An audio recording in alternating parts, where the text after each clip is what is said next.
Punjab TV ਦੇ ਉੱਪਰ ਅੱਜ ਦੀ ਚਰਚਾ ਪ੍ਰੋਗਰਾਮ ਦੇ ਵਿੱਚ ਇੱਕ ਵਾਰ ਫਿਰ ਤੋਂ ਤੁਹਾਡਾ ਸਾਰਿਆਂ ਦਾ ਹਾਰਦਿਕ ਅਤੇ ਨਿੱਘਾ ਸਵਾਗਤ ਹੈ। ਮੈਂ ਹਾਂ ਤੁਹਾਡਾ host Baljit Singh Mand.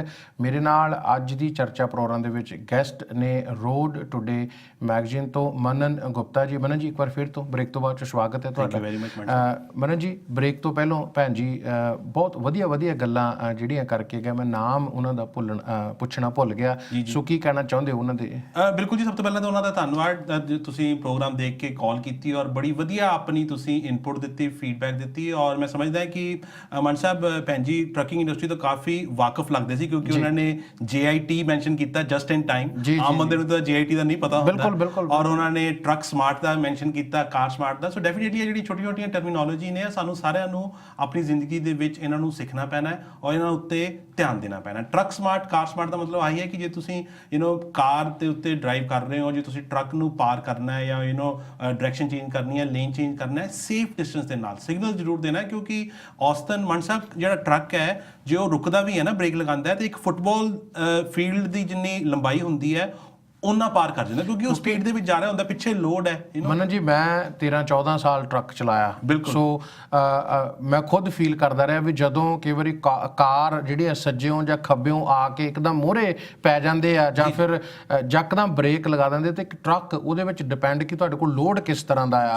Heavy load ਹੈ, ਰੁਕਦਾ ਟਾਈਮ ਲੈਂਦਾ, ਫਿਰ ਅਗਰ ਕਿਤੇ ਲੀਕੁਇਡ ਹੈਗਾ, ਬ੍ਰੇਕ ਮਾਰੋ, ਬ੍ਰੇਕ ਆਪਣਾ ਕੰਮ ਕਰ ਜਾਂਦੀ ਹੈ, ਪਰ ਪਿੱਛੇ ਲੀਕੁਇਡ ਜਿਹੜਾ ਉਹ ਆਪਣਾ ਕੰਮ ਕਰਦਾ, ਦੁਬਾਰਾ ਪੁਸ਼ ਕਰ ਦਿੰਦਾ ਤੁਹਾਨੂੰ। ਸੋ ਕੋਸ਼ਿਸ਼ ਕਰੋ ਕਿ ਅਗਰ ਤੁਹਾਡੇ ਜਦੋਂ ਤੁਸੀਂ ਟਰੱਕ ਨੂੰ ਕ੍ਰਾਸ ਕਰ ਰਹੇ ਆ, ਤੇ ਧਿਆਨ ਰੱਖੋ ਕਿ ਤੁਹਾਡਾ ਡਿਸਟੈਂਸ ਜਿਹੜਾ ਉਹ ਕਾਫੀ ਇਨਫ ਹੋਣਾ ਚਾਹੀਦਾ, ਕਿ ਤਾਂ ਕਿ ਅਗਰ ਤੁਸੀਂ ਐਮਰਜੈਂਸੀ ਦੇ ਵਿੱਚ ਬ੍ਰੇਕ ਲਗਾਈ ਹੈ ਤੇ ਟਰੱਕ ਦੇ ਕੋਲ ਇਨਫ ਜਿਹੜੀ ਹੈ ਜਗ੍ਹਾ ਹੋਣੀ ਚਾਹੀਦੀ ਹੈ ਤਾਂ ਕਿ ਟਰੱਕ ਵੀ ਰੁਕ ਜਾਏ। ਸੋ ਭੈਣ ਜੀ, ਉਹਨਾਂ ਦੇ ਸਵਾਲਾਂ ਦੇ ਜਵਾਬ ਆਪਣੇ ਕੋਲ ਹੋਰ ਜਿਹੜੇ ਕਾਲਰ ਇਸ ਵੇਲੇ ਬਹੁਤ ਸਾਰੀਆਂ ਕਾਲਸ ਹੋਲਡ ਤੇ ਨੇ, ਆਪਾਂ ਚੱਲਦੇ ਹਾਂ ਮਨਨ ਜੀ ਅਗਲੀ ਕਾਲ ਦੇ ਉੱਤੇ।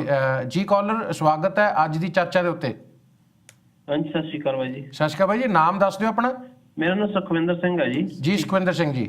ਹਾਂਜੀ, ਮੈਂ ਜੀ ਬਾਈ ਜੀ ਪਹਿਲਾਂ ਤਾਂ ਗੱਲ ਕਰਨੀ ਆ ਵੀ ਜਿੱਦਾਂ ਕਿ ਆਪਣੇ ਦੋ ਸਟੂਡੈਂਟ ਦੇ ਐਕਸੀਡੈਂਟ ਹੋਏ, ਮੈਂ ਵੀ ਟਰੱਕ ਚਲਾਉਣਾ ਕੋਈ 20 ਸਾਲ ਤੋਂ ਜੀ, ਕਿ ਮੈਂ ਰੋਜ਼ ਹੀ ਦੇਖਦਾ ਕਿ ਸਟੀਲ ਤੇ ਟੋਰਮਨ ਦੇ ਇੰਟਰਸੈਕਸ਼ਨ ਦੇ ਉੱਤੇ ਸਟੂਡੈਂਟ ਉੱਥੋਂ ਸਵੇਰੋਂ ਆਪ ਹੀ ਉਤਰਦੇ ਨੇ, ਕਿਉਂਕਿ 5 ਤੋਂ 7 ਵਜੇ ਤੱਕ ਤਾਂ ਤੁਹਾਨੂੰ ਕੁਝ ਦਿਖਦਾ ਹੀ ਨਹੀਂ ਜੀ।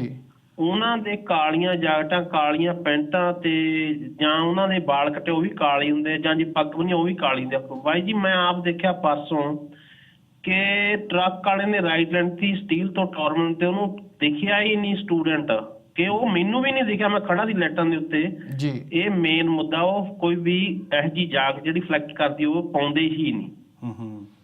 ਸੈਕੰਡ ਥਿੰਗਸ ਕਿ ਜਿਵੇਂ ਹੁਣ ਡੰਪ ਵਾਲੇ ਦਾ ਐਕਸੀਡੈਂਟ ਹੋਇਆ ਜੀ, ਤੇ ਮੈਂ ਡੰਪ ਵੀ ਚਲਾਇਆ, ਮੈਂ ਸਾਰੇ ਟਰੱਕ ਚਲਾਏ ਨੇ ਬਾਜੀ, ਕਿਉਂਕਿ ਜਦੋਂ ਜਿੱਥੇ ਜੌਬ ਚੱਲਦੀ ਆ ਉੱਥੇ ਤੁਹਾਨੂੰ ਇੰਨਾ ਅਪਲੋਡ ਕਰਿਆ ਜਾਂਦਾ ਸੀ, ਅਸੀਂ MTO ਨੂੰ ਵੀ ਲਿਆ ਕੇ ਘੇਰ ਕੇ ਲਿਆ ਵੀ ਸਾਡੇ ਨਾਲ ਚੱਲ, ਤੂੰ ਉੱਥੇ ਖੜ ਜਾ, ਉਹ ਕੀ ਕਰ ਰਿਹਾ ਜੀ ਬਾਈ ਜੀ। ਇਹ ਜਿੰਨੀ ਆਪਣੀ ਮਿਨਿਸਟਰੀ ਹੈ, ਜਦੋਂ ਦੀ ਪ੍ਰਾਈਵੇਟ ਹੋਈ ਹੈ, ਇਹ ਕੁਛ ਵੀ ਨਹੀਂ ਦੇਖ ਰਹੇ, ਦਿਖਾ ਕੇ ਵੀ ਸਾਨੂੰ ਗਾਲਾਂ ਕਿਵੇਂ ਕੱਢਦੇ ਨੇ, ਉਹ ਕਿਵੇਂ ਸਾਨੂੰ ਟਰੱਕ ਲੋਡ ਕਰਦੇ ਨੇ, ਇਹਨੂੰ ਰੋਕੀਏ ਕਿਵੇਂ। ਬਾਈ ਜੀ, ਅਸੀਂ ਦਿਖਾ ਹਮ ਗਏ, ਜਿਹੜੀ ਤੁਸੀਂ ਸੇਫਟੀ ਦੀ ਮਿਨਿਸਟਰੀ ਦੀ ਗੱਲ ਕਰਦੇ ਹੋ, ਉਹ ਤਾਂ ਜ਼ੀਰੋ ਹੈ ਵੀਰ ਜੀ। ਸੋ ਤੁਹਾਡੇ ਕਹਿਣ ਦਾ ਮਤਲਬ ਕਿ ਜਦੋਂ ਉਹ ਤੁਹਾਡਾ ਡੰਪ ਟਰੱਕ ਲੋਡ ਕਰਦੇ ਆ, ਤੇ ਉਹ ਜਿਹੜਾ ਵੇਟ ਆ, ਉਹ ਮਿੱਟੀ ਆ ਜਾਂ ਕੁਛ ਵੀ ਆ, ਉਹ ਜ਼ਿਆਦਾ ਲੋਡ ਕਰ ਦਿੰਦੇ ਆ, ਓਵਰਲੋਡ ਕਰਦੇ ਨੇ ਬਾਈ ਜੀ। ਕਿਉਂਕਿ ਇਹ ਜਿੰਨੀਆਂ ਵੀ ਕੰਸਟਰਕਸ਼ਨ ਕੰਪਨੀਆਂ ਨੇ, ਇਹ ਇੱਕ ਟਰੱਕ ਦੇ ਵਿੱਚ 1.5 ਟਰੱਕ ਦਾ ਲੋਡ ਪਾਉਂਦੇ ਨੇ। ਜੇ 100 ਟਰੱਕ ਦੇ ਲੋਡ ਨੇ, ਉਹ ਤਕਰੀਬਨ 60 ਟਰੱਕ ਜਾਂ 70 ਟਰੱਕ ਦੇ ਵਿੱਚ ਤੋਰ ਦਿੰਦੇ ਨੇ। 1.5 ਜਾਂ 2, ਕਈ ਵਾਰ ਡਬਲ ਵੀ ਲੋਡ ਹੁੰਦਾ ਉਹਦੇ ਵਿੱਚ। ਅਸੀਂ MTO ਨੂੰ ਕਹਿ ਕੇ ਵੀ ਤੂੰ ਖੜ ਜਾ, ਸਾਈਡ ਤੇ ਖੜ ਜਾ, ਸਾਨੂੰ ਟਿਕਟ ਨਹੀਂ, ਟਿਕਟ ਵੀ ਲੱਗ, ਪਰ ਤੂੰ ਸਾਈਡ ਤੇ ਖੜ ਕੇ ਦੇਣਾ ਸੀ, ਉਹਨੂੰ ਬੋਲਾਂਗੇ ਵੀ ਤੂੰ ਓਵਰਲੋਡ ਨਾ ਕਰ ਜੀ। ਬਾਈ ਜੀ, ਇਹ ਵੀ ਕੋਈ ਵੀ ਧਿਆਨ ਇਹਨਾਂ ਦਾ ਨਹੀਂ ਹੈ, ਇਹ ਐਵੇਂ ਪੈਸੇ ਪਾਉਣ ਤੇ ਲੱਗੇ ਨੇ। ਤੁਸੀਂ ਜਿਵੇਂ ਟਰੱਕ ਚਲਾਉਣਾ, ਅਸੀਂ ਟਰੱਕ ਚਲਾਉਂਦੇ ਆ, ਜਾਂ ਬਾਈ ਜੀ ਹੁਣੀ ਆ ਗਏ, ਬਹੁਤ ਸੋਹਣੀਆਂ ਗੱਲਾਂ ਸੁਣਾਉਂਦੇ ਆ, ਪਰ MTO ਜਦੋਂ ਗੱਲ MTO ਨਾਲ ਹੁੰਦੀ ਆ, ਉਦੋਂ ਡਿਫਰੈਂਟ ਬਹੁਤ ਸਟੋਰੀ ਹੁੰਦੀ ਹੈ, ਬਹੁਤ ਜ਼ਿਆਦਾ ਡਿਫਰੈਂਟ ਸਟੋਰੀ। ਬਹੁਤ ਮਿਹਰਬਾਨੀ ਸੁਖਵਿੰਦਰ ਸਿੰਘ ਜੀ, ਬਹੁਤ ਮਿਹਰਬਾਨੀ, ਥੈਂਕ ਯੂ ਵੈਰੀ ਮਚ, ਤੁਸੀਂ ਕਾਲ ਕੀਤੀ। ਮਨਨ, ਜਿੱਥੇ ਇਹਨਾਂ ਨੇ ਗੱਲ ਕੀਤੀ ਉਹ ਆਪਾਂ ਪਹਿਲਾਂ ਡਿਸਕਸ ਕੀਤੀ ਹੈ ਕਿ ਜਿਹੜੇ ਸਟੂਡੈਂਟ ਜਾਂ ਪੈਡੈਸਟਰੀਅਨ ਕੋਈ ਵੀ ਹੈਗੇ ਆ, ਚਾਹੇ ਸਟੂਡੈਂਟ ਹੈ, ਸਾਡੇ ਬਜ਼ੁਰਗ ਆ, ਜਾਂ ਵੈਸੇ ਅਸੀਂ ਕੰਮਾਂ ਤੇ ਜਾ ਰਹੇ ਹਾਂ, ਕੱਪੜਿਆਂ ਦਾ ਸਾਨੂੰ ਬਿਲਕੁਲ ਬਹੁਤ ਹੀ ਜ਼ਰੂਰੀ ਹੈਗਾ, ਕਿਉਂਕਿ ਪਿਛਲੇ 3 ਮਹੀਨਿਆਂ ਤੋਂ ਜਿਹੜੀਆਂ ਡੈਥ ਜਿਹੜੀਆਂ ਹੋਈਆਂ ਨੇ ਉਹ ਨੋ ਡਾਊਟ ਚਲੋ ਟਰੱਕ ਇਨਵੋਲਵ ਹੈਗਾ, ਇੱਕ ਕਾਰ ਵੀ ਇਨਵੋਲਵ ਹੈਗੀ ਆ। ਮੇਨਲੀ ਕਾਰਨ ਥੋੜਾ ਜਿਹਾ ਕਿਤੇ ਨਾ ਕਿਤੇ ਇਹ ਵੀ ਹੈਗਾ ਕਿ ਉਹਨਾਂ ਦੇ ਕੱਪੜੇ।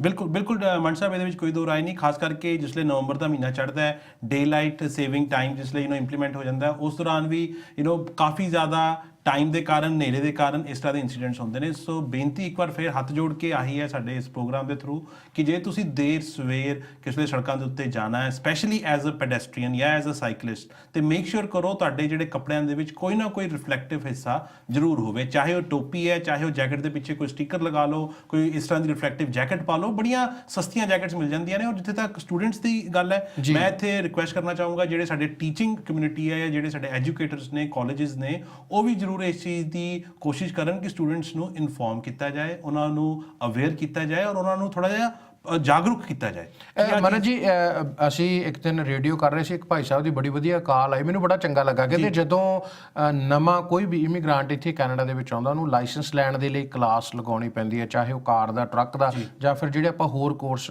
ਕੋਈ ਵੀ ਆਪਾਂ ਕੋਰਸ ਕਰਦੇ ਉਹਦੀ ਕਲਾਸ। ਕਹਿੰਦੇ ਇੱਕ ਨਿਊ ਇਮੀਗ੍ਰਾਂਟਸ ਦੀ ਕਲਾਸ ਹੋਣੀ ਚਾਹੀਦੀ ਆ ਕਿ ਇੱਥੇ ਆ ਕੇ ਜਿੱਥੇ ਜਿਹੜੀ ਵੀ ਪੈਡੈਸਟਰੀਅਨਸ ਨੂੰ ਜਿਹੜਾ ਤੁਰਨਾ, ਕਿਵੇਂ ਤੁਰਨਾ, ਸਾਈਕਲ ਚਲਾਉਣਾ, ਉਹ ਸਾਨੂੰ ਕਿਵੇਂ ਚਲਾਉਣਾ ਹੋ ਸਕਦਾ। ਉਹਨਾਂ ਨੇ ਲਾਇਸੈਂਸ ਨਾ ਲੈਣਾ ਹੋਵੇ ਤਾਂ ਉਹਨਾਂ ਨੇ ਉਹ ਬੁੱਕ ਨਹੀਂ ਰੀਡ ਕਰਨੀ, ਪਰ ਉਹ ਸਾਨੂੰ ਜਦੋਂ ਅਸੀਂ ਨਵੇਂ ਇਮੀਗ੍ਰਾਂਟ ਇੱਥੇ ਆਉਂਦੇ ਹਾਂ, ਇਹੋ ਜਿਹਾ ਕੋਈ ਨਾ ਕੋਈ ਪ੍ਰੋਗਰਾਮ ਜ਼ਰੂਰ ਸ਼ੁਰੂ ਹੋਣਾ ਚਾਹੀਦਾ ਜਿਹਦੇ ਨਾਲ ਸਾਡੇ ਬਜ਼ੁਰਗਾਂ ਨੂੰ ਜਿਹੜੀ ਉਹ ਪਤਾ ਲੱਗ ਸਕੇ ਕਿ ਜਿਹੜਾ ਇੱਥੇ ਕਿਸ ਤਰ੍ਹਾਂ ਤੁਰਨਾ, ਕਿਹੋ ਜਿਹੇ ਕੱਪੜੇ ਪਾਉਣੇ ਆ। ਬਿਲਕੁਲ ਜੀ, it's definitely a great idea. ਔਰ ਇਨਫੈਕਟ ਬਹੁਤ ਸਾਰੇ ਜਿਹੜੀਆਂ ਮਿਊਨਿਸਪੈਲਿਟੀਜ਼ ਨੇ, ਕਿਉਂਕਿ ਮੈਂ ਕਾਫੀ ਮਿਊਨਿਸਪੈਲਿਟੀਜ਼ ਦੇ ਨਾਲ ਰੋਡ ਸੇਫਟੀ ਦੇ ਉੱਤੇ ਇਨਵੋਲਵ ਰਹਿਣਾ, ਸਪੈਸ਼ਲੀ ਹਾਲਟਨ ਰੀਜਨ ਦੇ ਵਿੱਚ, ਪੀਲ ਰੀਜਨ ਦੇ ਵਿੱਚ। ਔਰ ਪਿਛਲੇ ਦਿਨਾਂ ਵਿੱਚ ਅਸੀਂ ਇੱਕ ਖਾਸ ਬਰੋਸ਼ਰ ਵੀ ਡਿਜ਼ਾਈਨ ਕੀਤਾ ਹੈ, road safety for new commerce. ਉਹ ਵੱਖਰੀਆਂ ਭਾਸ਼ਾਵਾਂ ਦੇ ਵਿੱਚ ਅਸੀਂ ਟ੍ਰਾਂਸਲੇਟ ਕਰਾਇਆ, ਜਿਹਦੇ ਵਿੱਚ ਪੰਜਾਬੀ ਵੀ ਹੈ, ਅਰਬਿਕ ਹੈ, ਉਰਦੂ ਹੈ, ਹਿੰਦੀ ਹੈ, ਜਿਹੜੀਆਂ ਲੈਂਗੁਏਜਸ ਦੇ ਲੋਕ ਇੱਥੇ ਆ ਰਹੇ ਨੇ, ਤਾਂ ਕਿ ਉਹਨਾਂ ਨੂੰ ਜਿਹੜੀ ਮੁੱਢਲੀ ਜਾਣਕਾਰੀ ਹੈ ਨਾ, ਜਿਹੜੀ ਬੇਸਿਕ ਜਾਣਕਾਰੀ, ਜਿਸ ਤਰ੍ਹਾਂ ਤੁਸੀਂ ਬੜਾ ਬਖੂਬੀ ਦੱਸਿਆ ਕਿ ਉਹ ਲੋਕ ਜਿਨ੍ਹਾਂ ਨੇ ਕਦੀ ਲਾਇਸੈਂਸ ਨਹੀਂ ਵੀ ਲੈਣਾ, ਕਿਉਂਕਿ ਜਿਹੜਾ ਇੱਕ ਯੰਗ ਬੱਚਾ ਆਇਆ ਬਾਹਰਲੇ ਮੁਲਕ ਤੋਂ, ਉਹਨੂੰ ਹੋ ਸਕਦਾ ਐਸੇ ਮੁਲਕ 'ਚੋਂ, ਐਸੇ ਮਾਹੌਲ 'ਚ ਆਇਆ ਜਿੱਥੇ ਉਹਨੇ ਕਦੀ ਬੱਚਿਆਂ ਦੀ ਕਾਰ ਸੀਟ ਹੀ ਨਾ ਦੇਖੀ ਹੋਵੇ, ਜਾਂ ਕਿਤੇ ਕਾਰ ਸੀਟ ਲਗਾਉਣ ਦਾ ਕੋਈ ਫੈਸ਼ਨ ਜਾਂ ਕੋਈ ਮੈਂਡੇਟਰੀ ਰਿਕੁਆਇਰਮੈਂਟ ਹੀ ਨਾ ਹੋਵੇ। ਕਈ ਲੋਕ ਤਾਂ ਇਹਨੂੰ ਫੈਸ਼ਨ ਦੇ ਤੌਰ ਤੇ, ਮੈਂ ਕਈ ਵਾਰ ਲੋਕਾਂ ਨਾਲ ਗੱਲ ਕਰਦਾ, ਉਹ ਕਹਿੰਦੇ ਜੀ ਨਹੀਂ ਹੁਣ ਅਸੀਂ ਫੈਸ਼ਨ ਦੇ ਵਿੱਚ ਨਹੀਂ ਪਹਿਨਣਾ। ਨਹੀਂ, it's not a fashion, it's a part of your safety drill. ਔਰ ਤੁਸੀਂ ਪਹਿਲਾਂ ਸ਼ੁਰੂਆਤ ਦੇ ਵਿੱਚ ਸੀਟ ਬੈਲਟਾਂ ਦੀ ਗੱਲ ਕੀਤੀ ਸੀ, ਮੈਂ ਉਸ ਲਈ ਡਿਟੇਲ ਵਿੱਚ ਨਹੀਂ ਦੱਸ ਪਾਇਆ। ਸੀਟ ਬੈਲਟਾਂ ਜਿਹੜੀਆਂ ਨੇ, 1 person 1 ਸੀਟ ਬੈਲਟ। ਓਨਟਾਰੀਓ ਦਾ ਕਾਨੂੰਨ ਆ ਕਹਿੰਦਾ ਹੈ ਕਿ ਜਿੰਨੀ ਗੱਡੀ ਦੇ ਵਿੱਚ ਐਲੋਕੇਟਿਡ ਸੀਟ ਬੈਲਟਾਂ ਨੇ, ਉਨੀਆਂ ਹੀ ਸਵਾਰੀਆਂ ਬੈਠੀਆਂ ਹੋਣੀਆਂ ਚਾਹੀਦੀਆਂ ਨੇ। ਹਾਂ ਨਹੀਂ ਕਿ 5 ਜਣਿਆਂ ਦੀ ਗੱਡੀ ਹੈ, ਤੁਸੀਂ 6ਵਾਂ ਇੱਕ ਬੱਚਾ ਜਾਂ ਬਜ਼ੁਰਗ ਜਾਂ ਵੱਡਾ ਕੋਈ ਵੀ ਨਾਲ ਉਹਨੂੰ ਬਿਠਾ ਲਿਆ, ਜਿਸ ਤਰ੍ਹਾਂ ਆਮ ਤੌਰ ਤੇ ਬੈਕ ਹੋਮ ਹੁੰਦਾ ਹੈ। ਸੋ ਇੱਥੇ ਮੇਕ ਸ਼ੋਰ ਕਰਨਾ ਹੈ ਕਿ ਜਿਹੜੀ ਤੁਸੀਂ ਸੀਟ ਬੈਲਟ ਹੈਗੀ ਹੈ, ਉਹਨੂੰ ਤੁਸੀਂ ਲਗਾਉਣਾ ਵੀ ਹੈ। ਕਈ ਤਾਂ ਮੈਂ ਦੇਖੇ ਨੇ ਬਜ਼ੁਰਗ, ਬੱਚੇ ਔਰ ਹਰ ਉਮਰ ਦੇ, ਉਹ ਸਿਰਫ ਪਕੜ ਕੇ ਬੈਠ ਜਾਂਦੇ ਨੇ ਕਿ ਨਹੀਂ ਜੀ ਸਾਡੇ ਕੱਪੜੇ ਖਰਾਬ ਹੋ ਰਹੇ ਨੇ, ਸਾਨੂੰ ਜ਼ੋਰ ਲੱਗ ਰਿਹਾ, ਸਾਡੇ ਕੱਪੜਿਆਂ ਉੱਤੇ ਕ੍ਰੀਜ਼ਿਸ ਪੈ ਜਾਣਗੀਆਂ। ਲੇਕਿਨ seat belt definitely save lives. ਔਰ ਓਨਟਾਰੀਓ ਦੇ ਆંકੜੇ ਮੰਡ ਸਾਹਿਬ ਨੇ, ਤਕਰੀਬਨ 96% ਲੋਕ ਸੀਟ ਬੈਲਟ ਲਗਾਉਂਦੇ ਨੇ, ਲੇਕਿਨ ਜਿਹੜੇ 4% ਲੋਕ ਨਹੀਂ ਵਰਤਦੇ, ਉਹੀ ਫਿਰ ਅਨਫੋਰਚੂਨੇਟਲੀ ਹਾਦਸੇ ਦੇ ਵਿੱਚ ਆਪਣੀ ਜਾਨ ਤੋਂ ਹੱਥ ਧੋ। ਬਿਲਕੁਲ, ਜਿੱਥੇ ਕਿਉਂਕਿ ਅਸੀਂ 1 ਘੰਟਾ ਸਾਡੇ ਕੋਲ ਸਾਰੇ ਜਿਹੜੇ ਇਸ਼ੂ ਆ ਉਹਨੂੰ ਅਸੀਂ ਟੱਚ ਕਰਾਂਗੇ। ਜਿੱਥੇ ਸਟੂਡੈਂਟਸ ਦੀ ਗੱਲ ਹੋ ਰਹੀ ਹੈ, ਉੱਥੇ ਯੰਗ ਟੀਨੇਜਰ ਡਰਾਈਵਰਾਂ ਦੀ ਗੱਲ ਹੋਣੀ ਵੀ ਜ਼ਰੂਰੀ ਹੈ, ਕਿਉਂਕਿ 13% 16 ਤੋਂ 24 ਸਾਲਾਂ ਦੇ ਜਿਹੜੇ ਬੱਚੇ ਨੇ, ਉਹਨਾਂ ਦੇ ਮੈਂ ਨੰਬਰ ਦੇਖੇ, 24% ਜਿਹੜੇ ਕਿਡਸ ਨੇ, ਉਹਨਾਂ ਦੀ ਡੈਥ ਹੁੰਦੀ ਹੈ ਜਦੋਂ ਐਕਸੀਡੈਂਟ ਹੋ ਜਾਂਦਾ ਹੈਗਾ। 24 ਤੇ 26% ਜਿਹੜੀ ਸੀਰੀਅਸ ਇੰਜਰੀ, ਕਿਉਂਕਿ ਰੇਸਿੰਗ, ਸਟਰੀਟ ਰੇਸਿੰਗ ਹੈ, ਇੱਕ ਉਮਰ ਦਾ ਤਕਾਜ਼ਾ ਹੈ, ਨਵਾਂ ਲਾਇਸੈਂਸ ਮਿਲਿਆ ਹੁੰਦਾ ਹੈ, ਪੇਰੈਂਟਸ ਨੇ ਗੱਡੀ ਲੈ ਦਿੱਤੀ ਜਾਂ ਕਿਸੇ ਦੋਸਤ ਦੀ ਮੰਗ ਲਈ, ਕਿਸੇ ਰਿਸ਼ਤੇਦਾਰ ਦੀ ਮੰਗ ਲਈ, ਔਰ ਫਿਰ ਉਹ ਇੱਕ ਪੀਅਰ ਪ੍ਰੈਸ਼ਰ ਹੁੰਦਾ ਹੈ ਕਿ ਵੀ ਨਾਲ 2 ਫਰੈਂਡਸ ਬੈਠੇ ਨੇ, ਕੋਈ ਬॉयਫ੍ਰੈਂਡ ਬੈਠਾ, ਕੋਈ ਗਰਲਫ੍ਰੈਂਡ ਹੈ, ਕੋਈ ਕੋਲੀਗ ਹੈ, ਓਵਰ ਸਪੀਡਿੰਗ ਕਰਨਾ ਜਾਂ ਡਰਿੰਕਸ ਦਾ ਇਸਤੇਮਾਲ ਕਰਨਾ, ਉਹ ਫਿਰ ਬੇਕਾਬੂ ਹੋ ਜਾਣਾ। ਡੈਫੀਨੇਟਲੀ ਜਿਹੜਾ 16 ਸਾਲ ਤੋਂ 24 ਸਾਲ ਦੀ ਉਮਰ ਦਾ ਪੜਾਅ ਹੈ, ਮੈਂ ਸਮਝਦਾ ਉੱਥੇ ਅਗੇਨ ਪੇਰੈਂਟਸ ਨੂੰ ਦੇ ਸ਼ੁੱਡ ਬੀ ਮੋਰ ਕੌਸ਼ੀਅਸ ਕਿ ਆਪਣੇ ਬੱਚਿਆਂ ਨੂੰ ਤੁਸੀਂ ਲਾਇਸੈਂਸ ਲੈ ਕੇ ਦੇ ਤਾਂ ਦਿੱਤਾ, ਲੇਕਿਨ ਮੇਕ ਸ਼ੋਰ ਕਰੋ ਕਿ ਜਿਸਲੇ ਉਹ ਗੱਡੀ ਚਲਾਉਂਦਾ ਹੈ ਤੇ ਉਹ ਪ੍ਰੋਪਰ ਉਸ ਡਰਾਈਵਿੰਗ ਮਾਹੌਲ ਦੇ ਵਿੱਚ ਚਲਾਉਂਦਾ ਹੈ, ਸੇਫ ਚਲਾਉਂਦਾ ਹੈ ਜਾਂ ਨਹੀਂ ਚਲਾਉਂਦਾ। ਕਈ ਵਾਰ ਅਸੀਂ ਬਹਾਵ ਵਿੱਚ ਆ ਜਾਂਦੇ ਕਿ ਨਹੀਂ ਚਲੋ ਬੱਚਾ 16 ਸਾਲ ਦਾ ਹੋ ਗਿਆ, ਲਾਇਸੈਂਸ ਲੈਤਾ ਤੇ ਇਹਨੂੰ ਇਹਦੇ ਬਰਥਡੇ ਦੇ ਉੱਤੇ ਜਾਂ ਪਾਰਟੀ ਦੇ ਉੱਤੇ ਇਹਨੂੰ ਗੱਡੀ ਗਿਫਟ, ਲੇਕਿਨ ਸਿਰਫ ਗੱਡੀ ਗਿਫਟ ਦੇ ਕੇ ਤੁਸੀਂ ਆਪਣੀ ਜ਼ਿੰਮੇਵਾਰੀ ਤੋਂ ਮੁਕਤ ਨਹੀਂ ਹੋ ਜਾਓਗੇ। ਜਿੰਨੀ ਦੇਰ ਤੱਕ ਮੇਕ ਸ਼ੋਰ ਕਰੋ ਕਿ ਉਹ ਬਕਾਇਦਾ ਹੌਲੀ ਹੌਲੀ ਰੋਡ ਸੈਂਸ ਕਿੰਨੀ ਕੁ ਹੈ ਉਹਨੂੰ ਥੋੜਾ ਗਾਈਡ ਕਰੋ, ਉਹਨੂੰ ਮੋਟੀਵੇਟ ਕਰੋ, ਉੱਤੇ ਥੋੜੀ ਜੀ ਨਜ਼ਰ ਰੱਖੋ, ਨਿਗਾਹ ਰੱਖੋ। ਦੇਰ ਸਵੇਰ ਜੇ ਆਡ ਆਵਰਸ ਤੇ ਉਹ ਜਾ ਰਿਹਾ ਤੇ ਕੀ ਓਵਰ ਸਪੀਡਿੰਗ ਤਾਂ ਨਹੀਂ ਕਰ ਰਿਹਾ, ਸੀਟ ਬੈਲਟ ਨੂੰ ਲਗਾ ਰਿਹਾ ਜਾਂ ਨਹੀਂ ਲਗਾ ਰਿਹਾ। ਸੋ ਇਹ ਚੀਜ਼ਾਂ ਮੈਂ ਸਮਝਦਾ ਸੜਕ ਸੁਰੱਖਿਆ ਮੰਡ ਸਾਹਿਬ ਇਟਸ ਅ ਸ਼ੇਅਰਡ ਰਿਸਪੌਂਸਿਬਿਲਟੀ ਆ, ਸਿਰਫ ਤੁਹਾਡੇ ਮੇਰੇ ਜਾਂ ਕਿਸੇ ਪੇਰੈਂਟਸ ਦੇ ਨਾਲ ਜਾਂ ਪੁਲਿਸ ਦੇ ਨਾਲ ਇੰਪਰੂਵ ਨਹੀਂ ਹੋਣੀ, ਇੱਕ ਜਨ ਮੁਹਿੰਮ ਸਾਨੂੰ ਬਣਾਉਣੀ ਪੈਣੀ। ਜੀ ਸੋ ਜਿਵੇਂ ਮਨਨ ਹੋਣਾ ਨੇ ਦੱਸਿਆ ਕਿ ਜਿੰਨੇ ਵੀ ਬੱਚੇ ਜਿਹੜੇ 16 ਤੋਂ 24 ਸਾਲ ਦੇ ਨੇ, ਜਿਹੜੇ ਪੇਰੈਂਟਸ ਇਸ ਵੇਲੇ ਪ੍ਰੋਗਰਾਮ ਸੁਣ ਰਹੇ ਨੇ, ਕੋਸ਼ਿਸ਼ ਕਰਿਆ ਕਰੋ ਕਿ ਬੱਚਿਆਂ ਦੀ ਥੋੜੀ ਜਿਹੀ ਇਸ ਗੱਲ ਦੇ ਉੱਤੇ ਜਿਹੜੀ ਡਰਾਈਵਿੰਗ ਆ ਥੋੜੀ ਜਿਹੀ ਨਿਗਾਹ ਰੱਖਿਆ ਕਰੋ, ਕਿਉਂਕਿ ਜ਼ਰੂਰੀ ਆ। ਅਸੀਂ ਗੱਡੀ ਲੈ ਕੇ ਦੇਣਾ ਸਾਡਾ ਇੰਨਾ ਹੀ ਫਰਜ਼ ਨਹੀਂ ਹੈਗਾ ਕਿ ਅਸੀਂ ਗੱਡੀ ਲੈ ਕੇ ਦੇ ਦਈਏ। ਜਿਵੇਂ ਮਨਨ ਹੋਣਾ ਨੇ ਕਿਹਾ ਕਿ ਗੱਡੀ ਲੈ ਦਿੱਤੀ ਦੈਟਸ ਇਟ, ਨਹੀਂ, ਅਸੀਂ ਦੇਖਣਾ ਕਿ ਕੀ ਸਾਡਾ ਬੱਚਾ ਸੇਫ ਆ, ਕੀ ਸਾਡਾ ਬੱਚਾ ਰੋਡ ਦੇ ਉੱਤੇ ਜਦੋਂ ਗੱਡੀ ਚਲਾ ਰਿਹਾ ਕਿ ਉਹ ਦੂਸਰਿਆਂ ਦੇ ਲਈ ਸੇਫ ਆ। ਬਿਲਕੁਲ। ਸੋ ਇਹ ਬਹੁਤ ਜ਼ਰੂਰੀ ਹੈਗਾ। ਸੋ ਧਿਆਨ ਜ਼ਰੂਰ ਦਿਆ ਕਰੋ। ਇਹ ਗੱਲਾਂ ਕਰਨ ਨੂੰ ਮੈਨੂੰ ਲੱਗਦਾ ਜਾਂ ਸੁਣਨ ਨੂੰ ਛੋਟੀਆਂ ਲੱਗਦੀਆਂ, ਪਰ ਅਗਰ ਕੋਈ ਹੈਪਨ ਹੋ ਜਾਂਦਾ ਤੇ ਬੜਾ ਨੁਕਸਾਨ ਸਾਨੂੰ ਕਈ ਵਾਰੀ ਝੱਲਣਾ ਪੈਂਦਾ ਹੈਗਾ। ਸੋ ਵਿੰਟਰ, ਕਿਉਂਕਿ ਵਿੰਟਰ ਜਿਹੜੀ ਆ ਉਹ ਸਟਾਰਟ ਹੈ ਆਲਮੋਸਟ, ਵਿੰਟਰ ਦੇ ਉੱਤੇ ਆਪਾਂ ਵਿੰਟਰ ਡਰਾਈਵਿੰਗ ਜਾਂ ਵਿੰਟਰ ਦੇ ਉੱਤੇ ਥੋੜੀ ਜਿਹੀ ਗੱਲਬਾਤ ਦੁਬਾਰਾ ਕਰਾਂਗੇ। ਥੋੜਾ ਜਿਹਾ ਐਮਰਜੈਂਸੀ ਕਿੱਟ ਵੀ ਸਾਨੂੰ ਚਾਹੀਦੀ ਹੈ ਰੱਖਣੀ ਮਨਨ ਜੀ ਕਾਰ ਦੇ ਵਿੱਚ। ਬਿਲਕੁਲ ਜੀ, ਐਮਰਜੈਂਸੀ ਜਿਹੜੀ ਸਰਵਾਈਵਲ ਕਿੱਟ ਹੈ ਉਹ ਮੈਂ ਸਮਝਦਾ ਹਰ ਇੱਕ ਵਹੀਕਲ ਦੇ ਵਿੱਚ ਇੱਕ ਮੈਂਡੇਟਰੀ ਇੱਕ ਐਲੀਮੈਂਟ ਹੋਣਾ ਚਾਹੀਦਾ। ਜ਼ਰੂਰੀ ਨਹੀਂ ਕਿ ਤੁਸੀਂ ਸਰਦੀਆਂ ਦੇ ਵਿੱਚ, ਈਵਨ ਗਰਮੀਆਂ ਦੇ ਵਿੱਚ ਜਾਂ ਹੋਰ ਮੌਸਮ ਦੇ ਵਿੱਚ, ਬਾਰਿਸ਼ ਦੇ ਵਿੱਚ ਕੋਈ ਕਿਸੇ ਹਨੇਰੀ ਚੱਲ ਰਹੀ ਹੈ, ਇੱਕ ਤੂਫਾਨ ਆ ਰਿਹਾ, ਉਸ ਲਈ ਵੀ ਤੁਹਾਡੀ ਐਮਰਜੈਂਸੀ ਕਿੱਟ ਬੜੀ ਹੀ ਹੈਲਪਫੁਲ ਹੁੰਦੀ ਹੈ, ਜਿਹਦੇ ਵਿੱਚ ਕੁਛ ਇੱਕ ਚੀਜ਼ਾਂ ਜਿਨ੍ਹਾਂ ਵਿੱਚ ਇੱਕ ਫਲੈਸ਼ ਲਾਈਟ ਹੈ, ਕੁਝ ਖਾਣ ਪੀਣ ਦਾ ਸਮਾਨ ਹੈ ਜਿਹਦੇ ਵਿੱਚ ਡਰਾਈ ਫਰੂਟ ਵਗੈਰਾ ਹੈ, ਇਹਦੇ ਨਾਲ ਇੱਕ ਜੇ ਆਈਸ ਸਕ੍ਰੇਪਰ ਤੁਸੀਂ ਰੱਖਣਾ ਉਹ ਬਹੁਤ ਜ਼ਰੂਰੀ ਹੈ।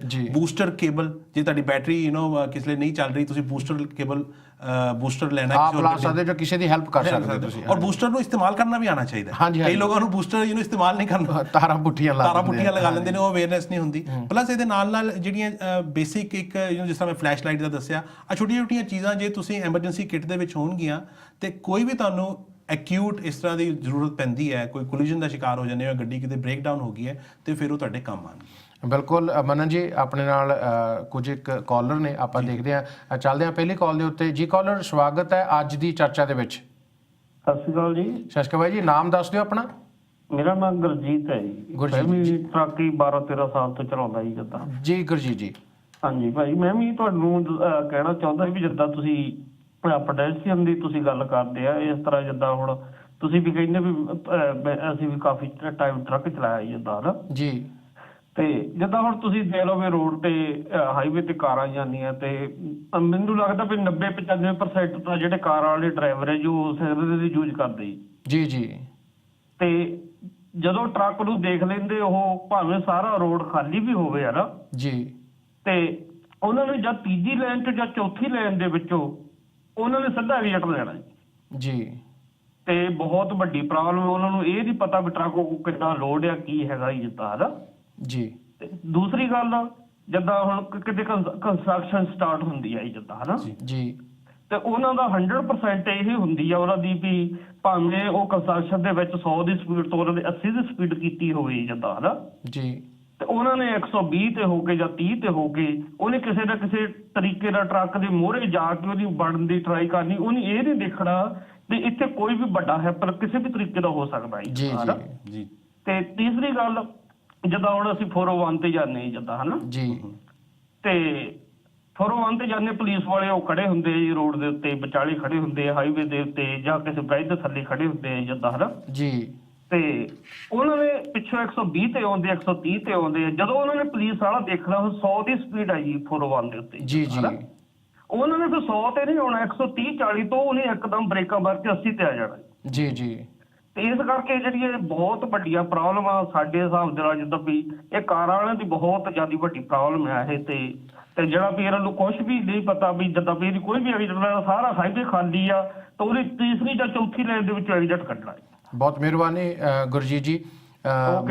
ਮਨਨ ਜੀ, ਜਿਹੜੀਆਂ ਜਿਵੇਂ ਮੈਂ ਪਹਿਲਾਂ ਕਿਹਾ ਕਿ ਟਰੱਕ ਰੋਕਣਾ ਬੜਾ ਔਖਾ, ਚਾਹੇ ਉਹ ਕੰਸਟਰਕਸ਼ਨ ਦੇ ਵਿੱਚ 100 ਦੇ ਉੱਤੇ ਜਾ ਰਿਹਾ, ਕਾਰ ਵਾਲਾ ਪਿੱਛੋਂ 120 ਤੇ ਆ ਕੇ ਫਿਰ ਅੱਗੇ ਦੇਖਦਾ ਕਿ 80 ਦਾ ਸਾਈਨ ਆ ਗਿਆ, ਇੱਕਦਮ ਬ੍ਰੇਕ ਲਾ ਲੈਂਦਾ, 120 ਤੋਂ 80 ਇੱਕਦਮ ਹੌਲੀ ਹੋ ਜਾਂਦਾ। ਟਰੱਕ ਦੇ ਲਈ ਰੁਕਣਾ ਬੜਾ ਔਖਾ ਹੈ। ਸੇਮ ਗੱਲ ਜਿਹੜੀ ਇਹਨਾਂ ਨੇ ਫਿਰ ਉਹੀ ਦੁਹਰਾਤੀ ਕਿ ਮੂਹਰੇ ਪੁਲਿਸ ਵਾਲਾ ਖੜਾ ਹੁੰਦਾ, 100 ਦੇ ਉੱਤੇ ਟਰੱਕ ਜਾ ਰਿਹਾ, ਪਿੱਛੋਂ 130 ਤੇ ਆ ਕੇ ਇੱਕਦਮ ਬ੍ਰੇਕ ਮਾਰ ਕੇ ਉਹਨੂੰ ਜਿਹੜੀ ਸਪੀਡ ਆ ਉਹਨੂੰ 80 ਜਾਂ 90 ਤੇ ਕਰਨ ਦੀ ਕੋਸ਼ਿਸ਼ ਕਰਦੇ। ਟਰੱਕ ਵਾਲੇ ਦੇ ਲਈ ਬੜੀ ਪ੍ਰੋਬਲਮ ਹੋ ਜਾਂਦੀ ਆ।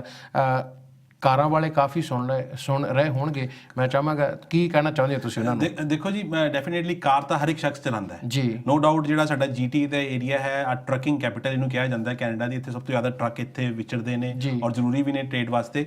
ਲੇਕਿਨ ਜਿਹੜੀ ਆ ਰੋਡ ਸੇਫਟੀ ਹੈ ਨਾ, ਸੜਕਾਂ ਨੂੰ ਸ਼ੇਅਰ ਕਰਨਾ, ਆ ਕਾਰਾਂ ਵਾਲਿਆਂ ਦੀ ਔਰ ਟਰੱਕਾਂ ਵਾਲਿਆਂ ਦੀ ਆਪਸ ਦੇ ਵਿੱਚ ਗੱਠਜੋੜ ਹੈ। ਜੀ ਜੀ, ਕਾਰਾਂ ਵਾਲਿਆਂ ਨੂੰ ਵੀ ਦੇਖਣਾ ਪਏਗਾ ਕਿ ਟਰੱਕ ਨੂੰ ਅਸੀਂ ਜੇ ਪਾਸ ਕਰਨਾ ਹੈ ਜਾਂ ਲੇਨ ਚੇਂਜ ਕਰਨੀ ਹੈ, ਸੇਫ ਡਿਸਟੈਂਸ ਦਈਏ, ਸਿਗਨਲ ਦਈਏ ਔਰ ਉਸ ਪੇਸ਼ੈਂਸ ਵੀ ਰੱਖੀਏ। ਅਸੀਂ ਪੇਸ਼ੈਂਸ ਨਹੀਂ ਰੱਖਦੇ, ਸਿਗਨਲ ਹਲਕਾ ਦਿੱਤਾ, ਗੱਡੀ ਲੇਨ 'ਚ ਬਦਲ ਲਈ। ਨੋ, ਥੋੜ੍ਹਾ ਟਾਈਮ ਦਿਓ। ਮੇਕ ਸ਼ੋਰ ਕਰੋ ਜੇ ਤੁਸੀਂ ਟ੍ਰੇਲਰ ਦੇ ਪਿੱਛੇ, ਟਰੱਕ ਦੇ ਪਿੱਛੇ ਡਰਾਈਵ ਕਰ ਰਹੇ ਹੋ ਤੇ ਜਿਹੜੇ ਉਹਦੇ ਬਲਾਈਂਡ ਸਪੌਟ ਨੇ, ਬਲਾਈਂਡ ਸਪੌਟ ਦੇ ਵਿੱਚ ਤਾਂ ਨਹੀਂ ਤੁਸੀਂ ਆ ਰਹੇ। ਜੇ ਤੁਸੀਂ ਟਰੱਕ ਡਰਾਈਵਰ ਦੇ ਜਿਹੜੇ ਸਾਈਡ ਮਿਰਰਸ ਨੇ, ਜੇ ਉਹਨਾਂ ਨੂੰ ਤੁਸੀਂ ਨਹੀਂ ਦੇਖ ਪਾ ਰਹੇ ਤੇ ਟਰੱਕ ਦਾ ਡਰਾਈਵਰ ਵੀ ਤੁਹਾਡੀ ਗੱਡੀ ਨੂੰ ਨਹੀਂ ਦੇਖ ਪਾ ਰਿਹਾ। ਇਸ ਚੀਜ਼ ਨੂੰ ਬੇਸਿਕ ਇੱਕ ਫੰਡਾ ਹੈਗਾ, ਆ ਬਹੁਤ ਜ਼ਰੂਰੀ ਹੈ। ਔਰ ਜਿਸ ਤੱਕ ਕੰਸਟਰਕਸ਼ਨ ਦੀ ਗੱਲ ਕੀਤੀ ਗੁਰਜੀਤ ਜੀ ਨੇ, ਡੈਫੀਨੇਟਲੀ ਕੰਸਟਰਕਸ਼ਨ ਜਿਹੜੇ ਜ਼ੋਨ ਨੇ ਜਿਨ੍ਹਾਂ ਦੇ ਵਿੱਚ, ਔਰ ਕੈਨੇਡਾ ਦੀ ਇੱਕ ਯੂਨੀਕਨੈਸ ਹੈ ਕਿ ਇੱਥੇ ਸਾਰਾ ਸਾਲ ਹੀ ਕੰਸਟਰਕਸ਼ਨ ਚੱਲਦੀ ਰਹਿੰਦੀ ਹੈ। ਸੋ ਕੰਸਟਰਕਸ਼ਨ ਜ਼ੋਨ ਦੇ ਵਿੱਚ ਓਨਟਾਰੀਓ ਸਰਕਾਰ ਨੇ ਤਾਂ ਡਬਲ ਕੀਤੇ ਹੋਏ ਨੇ ਫਾਈਨ। ਜੇ ਤੁਸੀਂ ਕੰਸਟਰਕਸ਼ਨ ਜ਼ੋਨ ਦੇ ਵਿੱਚ ਕੋਲੀਜਨ ਜਾਂ ਸਪੀਡਿੰਗ ਕਰਦੇ ਫੜੇ ਜਾਂਦੇ ਹੋ ਤੇ ਤੁਹਾਡਾ ਫਾਈਨ ਡਬਲ ਹੈ ਜੀ। ਸੋ ਸਿਰਫ ਫਾਈਨਸ ਦੀ ਗੱਲ ਹੀ ਨਹੀਂ ਹੈ, ਜਿਹੜੇ ਲੋਕਾਂ ਦੀ ਉੱਥੇ ਕੰਮ ਕਰ ਰਹੇ ਨੇ ਉਹਨਾਂ ਦੀ ਜਾਨ ਬੜੀ ਕੀਮਤੀ ਹੈ, ਤੁਹਾਡੀ ਆਪਣੀ ਜਾਨ ਬੜੀ ਕੀਮਤੀ। ਬਿਲਕੁਲ। ਸਾਡੇ ਨਾਲ ਅਗਲੇ ਕਾਲਰ, ਆਪਾਂ ਚੱਲਦੇ ਅਗਲੇ ਕਾਲਰ ਦੇ ਉੱਤੇ। ਅੱਜ ਦੀ ਚਰਚਾ ਦੇ ਵਿੱਚ ਚੱਲਦੇ ਅਗਲੀ ਕਾਲ ਦੇ ਉੱਤੇ। ਜੀ ਕਾਲਰ, ਸਵਾਗਤ ਹੈ ਤੁਹਾਡਾ ਅੱਜ ਦੀ ਚਰਚਾ ਦੇ ਵਿੱਚ। ਹੈਲੋ, ਹਾਂਜੀ ਭਾਈ, ਸਤਿ ਸ਼੍ਰੀ ਅਕਾਲ। ਸਤਿ ਸ਼੍ਰੀ ਅਕਾਲ ਵੀਰ ਜੀ। ਕੀ ਨਾਮ ਆਪਣਾ? ਬਲਦੇਵ ਸਿੰਘ ਹੈ ਜੀ। ਜੀ ਸਰ, ਕੀ ਕਹਿਣਾ ਚਾਹੁੰਦੇ ਹੋ?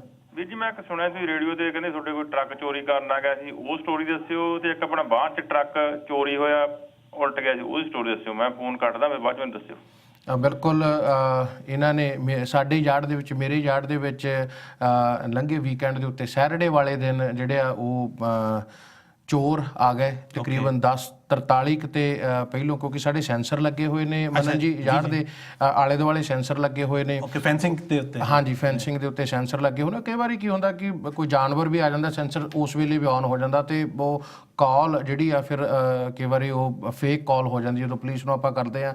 ਤੇ ਉਹ ਜਿਹੜੀ ਸਿਕਿਉਰਿਟੀ ਅਸੀਂ ਹਾਇਰ ਕੀਤੀ ਹੋਈ, ਜਿਹੜੇ ਸਾਨੂੰ ਦੇਖਦੇ ਆ, ਕੈਮਰਿਆਂ ਨੂੰ ਵਾਚ ਕਰਦੇ ਆ, ਉਹਨਾਂ ਨੇ ਜਦੋਂ ਦੇਖਿਆ ਤੇ ਅਸੀਂ, ਸਾਡੇ ਘਰੇ ਪਾਰਟੀ ਸੀਗੀ ਹਾਲ ਦੇ ਵਿੱਚ, ਸੋ ਅਸੀਂ ਸਾਰੇ ਜਣੇ ਉੱਥੇ ਸੀਗੇ। ਬਿਲਕੁਲ ਡੈਫੀਨੇਟਲੀ ਜੀ, ਜਿਹੜੀ ਫੈਂਸਿੰਗ ਹੈਗੀ ਹੈ ਉਹ ਬੜੀ ਜ਼ਰੂਰੀ ਹੈ ਕਿ ਜਿੱਥੇ ਵੀ ਤੁਸੀਂ ਯਾਰਡ ਦੇ ਵਿੱਚ ਆਪਣੇ ਟਰੱਕ ਪਾਰਕ ਕਰਦੇ ਹੋ, ਚਾਹੇ ਉਹ ਟ੍ਰੇਲਰ ਖਾਲੀ ਨੇ ਜਾਂ ਸਿਕਿਉਰਡ ਨੇ ਜਾਂ ਜਿਹੜੇ ਲੋਡਡ ਨੇ, ਫੈਂਸਿੰਗ ਹੋਣੀ ਔਰ ਪ੍ਰੋਪਰਲੀ ਸਿਕਿਉਰਡ ਯਾਰਡ ਹੋਣਾ ਬਹੁਤ ਜ਼ਰੂਰੀ। ਸੋ ਉਦੋਂ ਸਾਨੂੰ ਜਿਹੜੀ ਆ ਉੱਥੋਂ ਕਾਲ ਆਈ, ਪਰ ਪਤਾ ਨਹੀਂ ਲੱਗਾ ਪਾਰਟੀ ਦੇ ਵਿੱਚ ਜਦੋਂ ਕਾਲ ਆਈ। ਫਿਰ ਉਹਨਾਂ ਨੇ ਸਾਡੇ ਯਾਰਡ ਦੇ ਵਿੱਚ ਗੋਰਾ ਮਕੈਨਿਕ ਆ, ਉਹਨੂੰ ਕਾਲ ਕੀਤੀ, ਉਹ ਵੀ ਉੱਥੇ ਸੀਗਾ। ਉਹ ਨੋ ਡਾਊਟ ਪਾਰਟੀ ਦੇ ਉੱਤੇ ਸ਼ਰਾਬ ਜਿਹੜੀ ਆ ਉਹ ਡਰੰਕ ਸੀਗਾ, ਉਹਨੇ ਕਾਲ ਚੱਕੀ, ਉਹਨੇ ਕਿਹਾ ਲੀਵ ਇਟ ਕਹਿ ਕੇ ਰੱਖ ਦਿੱਤਾ। ਪਰ ਉਹ ਜਿਹੜੇ ਚੋਰ ਸੀ ਉਹ ਐਂਟਰ ਕਰ ਚੁੱਕੇ ਸੀਗੇ।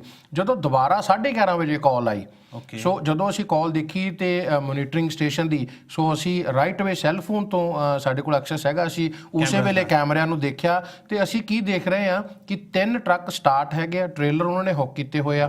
ਸੋ ਅਸੀਂ ਕੁਇਕਲੀ ਜਿਹੜਾ, ਕਿਉਂਕਿ ਪਾਰਟੀ ਵੀ 410 ਸਟੀਲ ਦੇ ਉੱਤੇ ਸੀਗੀ, ਕੁਇਕਲੀ ਸਾਡਾ ਯਾਰਡ ਵੀ ਉੱਥੇ ਲੱਗ ਗਈ ਆ। ਜਦੋਂ ਅਸੀਂ ਆਏ ਤਾਂ ਇੱਕ ਉਹਨਾਂ ਦੇ ਵਿੱਚੋਂ ਯੰਗ ਹੀ ਸੀਗੇ ਉਹ। ਸੋ ਸਾਡੇ ਜਿਹੜਾ ਮੇਨ ਗੇਟ ਆ ਉਹਦਾ ਜਿਹੜਾ ਲੌਕ ਸੀਗਾ ਉਹ ਕੱਟ ਰਿਹਾ ਸੀਗਾ। ਸੋ ਟਰੱਕ ਤਿੰਨੇ ਹੀ ਹੁੱਕ ਸੀਗੇ, ਲੈ ਕੇ ਜਾਣ ਦੇ ਲਈ ਬਿਲਕੁਲ ਤਿਆਰ ਸੀਗੇ। ਸੋ ਜਿੱਦਾਂ ਹੀ ਅਸੀਂ ਪਿਕਅਪ ਟਰੱਕ ਲਿਆ ਕੇ ਆਪਣਾ ਲਾਇਆ, ਲਾਈਟ ਪਈ, ਉਹ ਨੱਠ ਗਏ। ਲੌਕ ਜਿਹੜਾ ਪ੍ਰੋਪਰ ਕੱਟ ਨਹੀਂ ਸੀ ਹੋਇਆ। ਸੋ ਅਸੀਂ ਜਦੋਂ ਉਹਨੂੰ ਪੁਸ਼ ਕੀਤਾ ਤੇ ਨਹੀਂ ਖੁੱਲਿਆ, ਤਾਂ ਉਹਨੂੰ ਚਾਬੀ ਦੇ ਨਾਲ ਖੋਲ ਕੇ ਉਹਨੂੰ, ਤੇ ਉਹਨੇ ਟਾਈਮ ਤੱਕ ਉਹ ਪਿੱਛੋਂ ਨੱਠ ਗਏ। ਨਹੀਂ, definitely it's N I opener.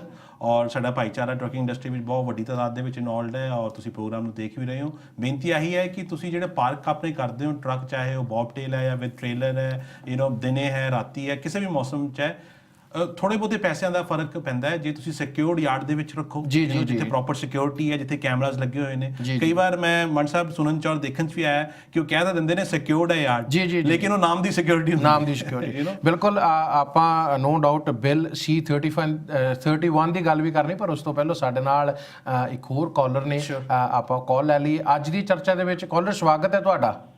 ਹਾਂਜੀ, ਸਤਿ ਸ਼੍ਰੀ ਅਕਾਲ ਮਨ ਸਾਹਿਬ। ਸਤਿ ਸ਼੍ਰੀ ਅਕਾਲ ਸਰ, ਨਾਮ? ਜਸਵੀਰ ਸਿੰਘ ਜੀ। ਜੀ ਸਰ, ਜਸਵੀਰ ਸਿੰਘ ਜੀ, ਕੀ ਕਹਿਣਾ ਚਾਹੁੰਦੇ ਹੋ?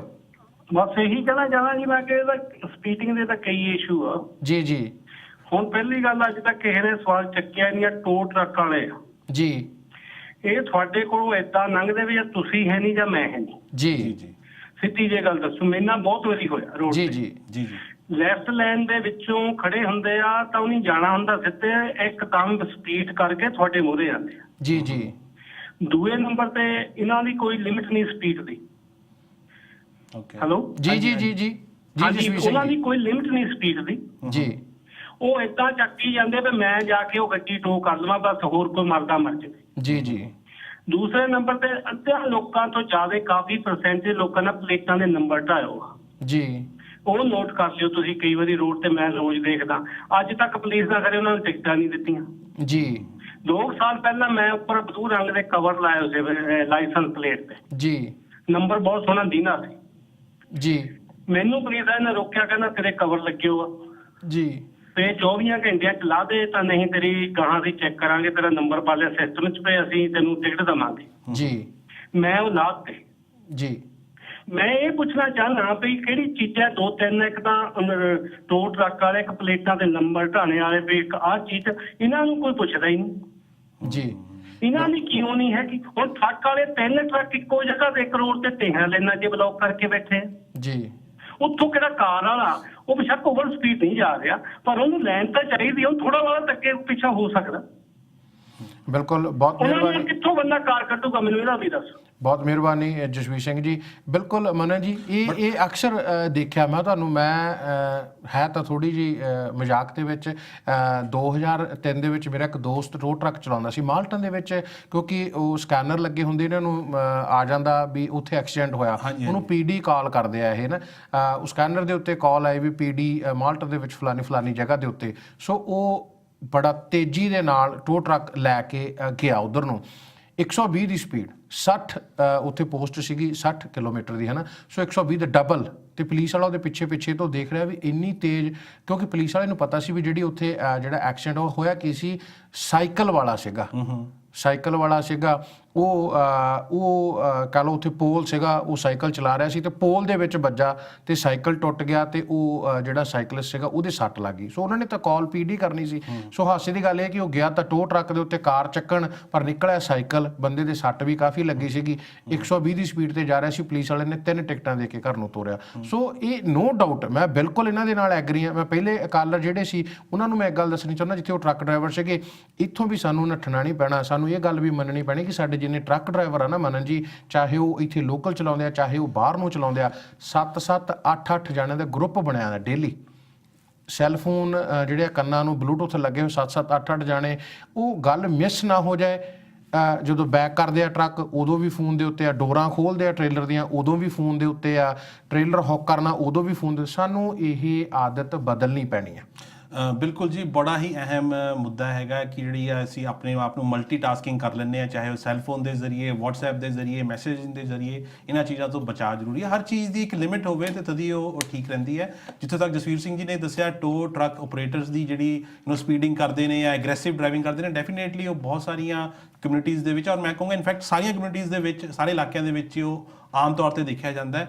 ਉਹਨੂੰ ਕਿਸ ਤਰ੍ਹਾਂ ਰੋਕਣਾ ਹੈ, ਪੁਲਿਸ ਵੀ ਉਹਦੇ ਉੱਤੇ ਇਨਫੋਰਸਮੈਂਟ ਜ਼ਰੂਰ ਕਰਦੀ ਹੈ। ਨੋ ਡਾਊਟ ਸਾਨੂੰ ਨਜ਼ਰ ਨਹੀਂ ਆਉਂਦਾ, ਜਾਂ ਅਸੀਂ ਜ਼ਿਆਦਾਤਰ ਆਮ ਤੌਰ ਤੇ ਟੋ ਟਰੱਕਸ ਨੂੰ ਤੇਜ਼ ਨੱਠਦੇ ਹੋਏ ਦੇਖਦੇ ਹਾਂ। ਇੱਕ ਤਾਂ ਉਹਨਾਂ ਦੀ ਜੌਬ ਪ੍ਰੋਫਾਈਲ ਇਦਾਂ ਦੀ ਹੁੰਦੀ ਕਿ ਉਹ ਜਲਦੀ ਤੋਂ ਜਲਦੀ ਪਹੁੰਚਣਾ ਚਾਹੁੰਦੇ ਨੇ। ਦੂਸਰਾ ਹੈਗੀ ਕਿ ਉਹਨਾਂ ਨੂੰ ਹੁੰਦਾ ਕਿ ਅਸੀਂ ਗਾਹਕ ਸਾਡਾ ਬਣ ਜਾਵੇ, ਪਹਿਲਾਂ ਮੈਂ ਚੱਲ ਜਾਵਾਂ। ਕਈ ਵਾਰ ਉਹ ਅਨਸੇਫ ਲੇਨ ਚੇਂਜ ਕਰਦੇ ਨੇ, ਔਰ ਕਈ ਵਾਰ ਹਾਦਸਿਆਂ ਦਾ ਸ਼ਿਕਾਰ ਵੀ ਹੁੰਦੇ। ਆ ਨਹੀਂ ਕਿ ਟੋ ਟਰੱਕ ਹਾਦਸਿਆਂ ਦਾ ਸ਼ਿਕਾਰ ਨਹੀਂ ਹੁੰਦੇ, ਬਹੁਤ ਵਾਰ ਉਹ ਵੀ ਖੁਦ ਵੀ ਇਨਵੋਲਵ ਹੁੰਦੇ ਨੇ। ਲੇਕਿਨ ਉਹਨਾਂ ਦੀ ਮੈਂ ਸਮਝਦਾ ਜੌਬ ਪ੍ਰੋਫਾਈਲ ਅਨਫੋਰਚੂਨੇਟਲੀ ਇਸ ਤਰ੍ਹਾਂ ਹੈਗਾ। ਲੇਕਿਨ ਲਾਅ ਐਨਫੋਰਸਮੈਂਟ ਔਰ ਜਿਹੜੀ ਪੁਲਿਸ ਏਜੰਸੀਜ਼ ਨੇ ਉਹਨਾਂ ਨੂੰ ਜ਼ਰੂਰ ਇਸ ਚੀਜ਼ ਦੇ ਉੱਤੇ ਹੋਰ ਧਿਆਨ ਦੇਣ ਦੀ ਜ਼ਰੂਰਤ ਹੈ। ਮਨਨ ਜੀ, ਸਮਾਂ ਜਿੱਥੇ ਬੜਾ ਤੇਜ਼ੀ ਦੇ ਨਾਲ ਨੱਠ ਰਿਹਾ, ਆਪਣੇ ਕੋਲ ਮੈਂ ਚਾਹੁੰਦਾ ਵੀ ਬਿੱਲ ਸੀ ਜਿਹੜਾ 31 ਹੈ ਉਹਦੀ ਵੀ ਥੋੜੀ ਜਿਹੀ ਗੱਲਬਾਤ ਕਰ ਲਈ। ਜਿਹੜੇ ਰੋਡ ਸੇਫਟੀ ਦੇ ਉੱਪਰ ਪੁਆਇੰਟ ਲਗਾਏ ਸਨ, ਜਿਹੜੇ ਫਾਈਨ ਡਬਲ ਕੀਤੇ ਸੀ, ਥੋੜੀ ਜਿਹੀ ਜਾਣਕਾਰੀ ਉਹਦੀ ਵੀ ਦੇ ਦਿਓ। ਬਿਲਕੁਲ ਜੀ, ਬਿੱਲ ਜਿਹੜਾ 31 ਹੈਗਾ ਰੋਡ ਸੇਫਟੀ ਦੇ ਉੱਤੇ ਓਨਟਾਰੀਓ ਸਰਕਾਰ ਨੇ ਪੇਸ਼ ਕੀਤਾ ਸੀਗਾ, ਔਰ ਉਹਦੇ ਵਿੱਚ ਕਾਫੀ ਸਾਰੀਆਂ ਚੀਜ਼ਾਂ ਸੀਗੀਆਂ। ਲੇਕਿਨ ਜਿਹੜੀ ਸਭ ਤੋਂ ਮੇਨ ਇੰਪੋਰਟੈਂਟ ਚੀਜ਼ ਸੀਗੀ ਉਹ ਹੈਗਾ ਡਿਸਟਰੈਕਟਿਡ ਡਰਾਈਵਿੰਗ ਨੂੰ ਲੈ ਕੇ ਜਿਹੜੇ ਫਾਈਨ ਨੇ ਉਹਨਾਂ ਨੂੰ ਵਧਾ ਦਿੱਤਾ ਗਿਆ ਸੀ। ਮਿਨੀਮਮ ਫਾਈਨ ਹੁਣ $490 ਦੀ ਟਿਕਟ ਹੈ, ਔਰ 3 ਡੀਮੈਰਿਟ ਪੁਆਇੰਟ ਤੁਹਾਡੇ ਖਾਤੇ ਦੇ ਵਿੱਚ ਜੁੜ ਜਾਣਗੇ ਜੇ ਤੁਸੀਂ ਡਿਸਟਰੈਕਟਿਡ ਡਰਾਈਵਿੰਗ ਕਰਦੇ ਹੋਏ ਫੜੇ ਜਾਂਦੇ ਹੋ। ਸੋ ਫੈਸਲਾ ਤੁਸੀਂ ਖੁਦ ਕਰਨਾ ਹੈ ਕਿ ਤੁਸੀਂ ਹਾਦਸੇ ਦਾ ਸ਼ਿਕਾਰ ਹੋਣਾ ਹੈ, ਜ਼ਬਰਦਸਤ ਹੈਵੀ ਫਾਈਨ ਦੇਣੇ ਨੇ, ਡੀਮੈਰਿਟ ਪੁਆਇੰਟ ਆਪਣੇ ਖਾਤੇ ਵਿੱਚ ਜੁੜਵਾਣੇ ਨੇ, ਜਾਂ ਫਿਰ ਸੇਫਲੀ ਡਰਾਈਵ ਕਰਨਾ ਹੈ। ਨਿਗਾਹ ਸੜਕ ਦੇ ਉੱਤੇ, ਹੱਥ ਸਟੀਅਰਿੰਗ ਦੇ ਉੱਤੇ, ਔਰ ਧਿਆਨ ਡਰਾਈਵਿੰਗ ਦੇ ਉੱਤੇ। ਬਿਲਕੁਲ, ਜਿੰਨੇ ਵੀ ਦਰਸ਼ਕ ਸਾਨੂੰ ਦੇਖ ਰਹੇ ਨੇ, ਅੱਜ ਦੇ ਅਸੀਂ 1 ਘੰਟੇ ਦੇ ਵਿੱਚ ਜਿੱਥੇ ਅਸੀਂ ਸੀਟ ਬੈਲਟ ਦੀ ਗੱਲ ਕੀਤੀ ਆ, ਅਸੀਂ ਯੰਗ ਟੀਨੇਜਰ ਡਰਾਈਵਰਾਂ ਦੀ ਗੱਲ ਕੀਤੀ ਆ, ਵਿੰਟਰ ਡਰਾਈਵਿੰਗ ਦੀ ਗੱਲ ਕੀਤੀ ਆ, ਅਲਕੋਹਲ ਦੀ, ਡਰੱਗ ਜਿਹੜੇ ਲੈ ਕੇ ਚਲਾਉਂਦੇ ਨੇ ਉਹਨਾਂ ਸਾਰਿਆਂ ਦੀ, ਆਸ ਹੈ ਕਿ ਤੁਸੀਂ ਸਾਡਾ ਅੱਜ ਦਾ ਇਹ ਜਿਹੜਾ ਅੱਜ ਦੀ ਚਰਚਾ ਪ੍ਰੋਗਰਾਮ ਆ ਪਸੰਦ ਕੀਤਾ ਹੋਵੇਗਾ।